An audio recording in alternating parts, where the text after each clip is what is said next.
This is Michiana's breaking news and weather station. MNC.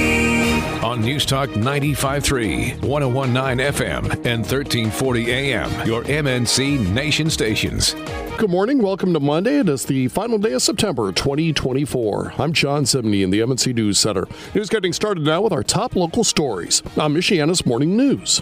It's 6 years for a man accused in an Elkhart County death. 32-year-old Joshua Tinsley is charged with aggravated battery, involuntary manslaughter, and criminal recklessness with a deadly weapon after an argument that happened in July of last year. Reports say police were called to Oxbow Drive for a fight between Tinsley and Bo Raber, who had told Tinsley he wasn't welcome at the home. The Goshen News says Tinsley allegedly began punching Raber several times, causing him to fall and then continuing to punch him. Family members say Raber didn't move much during the few days after the fight due to pain, and when they went back to the property a few days later, Raber was found dead with an autopsy revealing injuries from the fight that caused his death. Tinsley was sentenced to 6 years at Michiana Community Corrections. Alyssa Foster, MNC News. Trial dates are set for early March for 5 people charged in an armed robbery in Elkhart. It happened on September 13th. 2 people said they were robbed at gunpoint while sitting in their car on Middlebury Street. 2 masked men allegedly threatened the female driver with a knife and hit her with a gun magazine, while another suspect stole the male passenger's wallet and vape.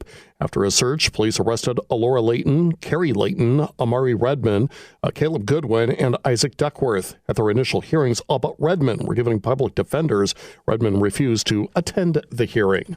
A heads up that repairs on the East Bank Trail over the Leaper Avenue Bridge in South Bend have been rescheduled to start on Wednesday. They were supposed to start today, but repairs will include replacing the bridge decking with concrete and new fencing. The trail will be closed during the repair with detour routes in place. Leaper Avenue will also close from North Shore Drive to Napoleon through mid-November.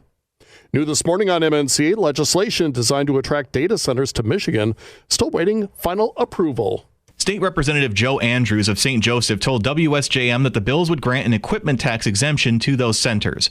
One bill passed the House on Wednesday on a bipartisan vote, and the other bill is experiencing a delay. Andrews believes the second bill will be passed probably after the election. Andrews says data centers offer high-paying jobs and other benefits to their communities. Victor Garcia, MNC News. Heart City Health has broken ground on its redeveloped Elkhart Medical Center, transforming the former Sears building into a state-of-the-art facility. It spans over 50,000 square feet within a shared 100,000 square feet complex. The new medical center will offer expanded ranges of services, including urgent care, adult and pediatric primary care, dietetics, behavioral health, dental, and a pharmacy. And with the season now over for the Indiana Fever, rookie star Caitlin Clark's reflecting on what matters most to her. Clark said her focus is still on accomplishing her goals. Yeah, championships are great, but hopefully we have a few of those. But if you want to have really good relationships with people at the end of the day. She says what was truly special to her this past season was sharing the success with her teammates, her family, and her friends. John Herrick, Network Indiana. A note for Edwardsburg families. Edwardsburg Public Schools are closed today. They say it's due to a network outage. Now, transportation will be provided to students who attend IU South Bend and the Elkhart Area Career Center and St. Mary's College as usual from the high school. And then they say that extracurricular activities, those will also be taking place. But as far as the classrooms, no go today here on your Monday. Sounds like computer errors. Right now, let's bring you up to date on, we mentioned this last week, actually the upcoming Billy Joel and Sting concert in downtown Indianapolis. It was announced late last week. Well, since then, police have been speaking out. They're concerned about public safety. Indianapolis Fraternal Order of Police President Rick Snyder wrote a letter to the mayor of Indianapolis, Joe Hogsett, that was published on Thursday. In it, he said IMPD is projected to lose close to another 100 police officers by the time that concert happens this upcoming February. He's concerned that the concert is going to draw police attention away from many neighborhoods who will now have to go without police protection. Snyder says the focus needs to be on public safety, but also employee wellness and safe working conditions. John Herrick, Network Indiana. And new today on MNC, a large tax hike could be awaiting small business still rebounding from the pandemic. One group hopes Congress will act before 2 bills expire and the tax increase takes effect. The The 20% Small Business Deduction Act was created to align small business tax rate with those of larger corporate competitors. The National Federation of Independent Businesses wants the laws renewed. The group's Jeff Brabant says small businesses have few alternatives for competing with bigger rivals. It's difficult for small businesses to be able to compete with a lot of their larger competitors, and increasing prices isn't always a great option for them. If you're an employee and you go to a small employer who may not have the money to be able to offer great benefits versus a large employer who can offer those benefits, it's always going to put the smaller employer at a little bit of a disadvantage. If Congress decides not to renew the act, Brabant predicts 90% of America's businesses would face additional barriers to growth and hiring more workers. He says the average small business has fewer than 8 employees. Morgan Hopkins, MNC News. You may remember a law passed last year that requires you to stay at least 25 feet away from crime scenes if you're asked to do so by police. Well, some are concerned the law prevents people from holding police accountable. ACLU of Indiana legal director Ken Falk spoke to the U.S. Court of Appeals for the 7th Circuit about this issue Friday. Recognize that the right to record necessarily includes the right to approach and observe. All of that is part of the process that creates speech, and all of that is disrupted and interfered with by this statute. The circuit court notes that it is taking the arguments under advisement. Sasha Nixon, Network Indiana. It's a guilty verdict for a former track and field coach at Huntington University. Nicholas Johnson was accused of sexually assaulting a female athlete on his women's track team. The assault happened back in July of 2020 after he had given the runner a massage. He's expected to be sentenced on October 17th. And Johnson's legal troubles may not be over, as a federal case against him by other accusers that was dismissed may get refiled. Meantime, the trial date is set for a South Bend mother who's accused of running over her 8-year-old daughter at Cedar Glen Apartments, set for early next year. 27-year-old Jasmine White faces 2 charges of neglect of a dependent and has pleaded not guilty. It was in late August when eyewitnesses say White's children were running alongside her car as part of a game.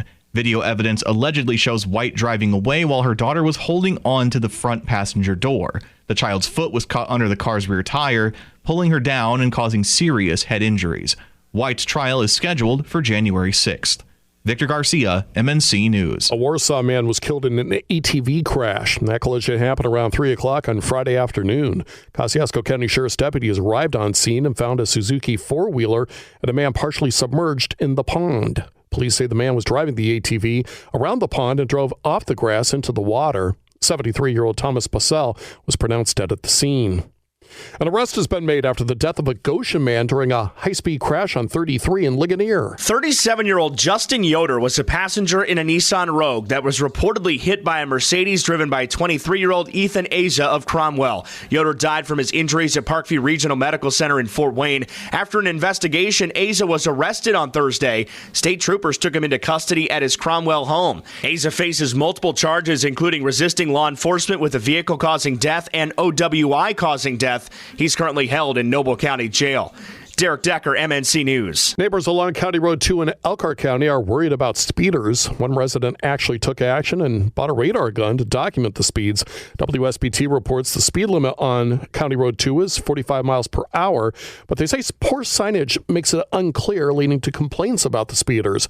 One resident has asked the Elkhart County Sheriff's Department to set up speed traps, clocking vehicles going more than 80 miles an hour.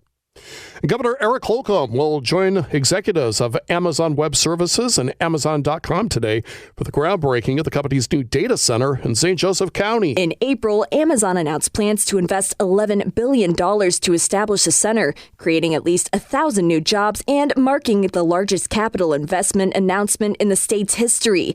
AWS will also contribute up to $7 million to support road infrastructure improvements being built by the state and local communities surrounding the company's planned development, supporting long-term economic growth.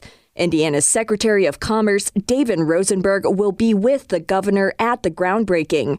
Morgan Hopkins, MNC News. Cast your vote with confidence by checking out the candidates and their platforms from all the hot races before the November election at the all-new HoosierVote.com. It's sponsored by Shield Exteriors and Burton's Laundry. Partly sunny skies today means we'll see a mix of the sun and clouds. Overall, pretty quiet. We're going to get back up around 75 this afternoon. As we head into tonight, partly cloudy skies. We drop down to 63. We'll see fog develop by early morning. And then tomorrow, partly sunny. High temperatures at 72. dew with a slight chance of rain. I'm WSBT 22 Chief Meteorologist Carrie Peugeot. Don't forget, you can get the top local news delivered to your email twice each day and for free. The newsletters go out at 7 in the morning and 4:30 in the afternoon. You can sign up right now, get that 7 a.m. one. Just go to 953mnc.com, click where it says On Demand. Podcasts by Federated Media.